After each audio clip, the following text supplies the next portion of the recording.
Madam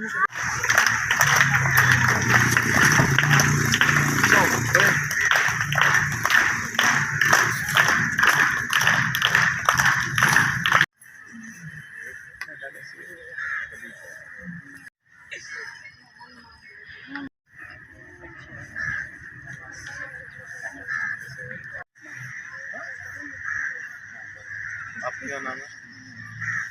आपका 15 से 16 साल हो गए। तो ये अकेडमी है। नहीं सब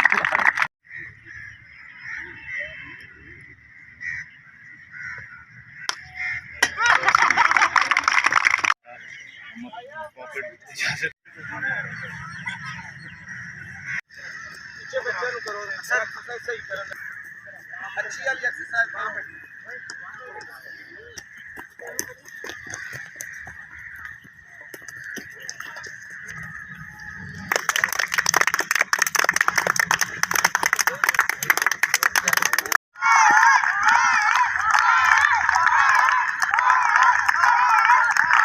शाबाश शाबाश शाबाश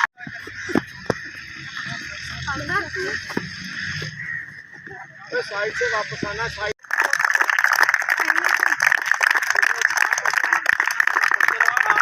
पाकिस्तान जिंदाबाद हॉकी क्लब अभियानी जिंदाबाद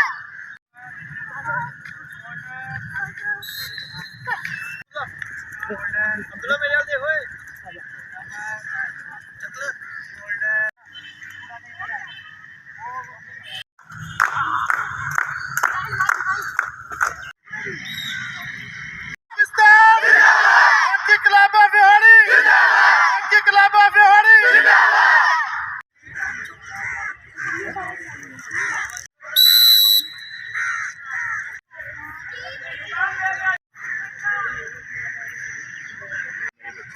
फिर उसकी हम पूरा फॉलो अप करते हैं। ये नहीं है कि बस ग्राउंड तक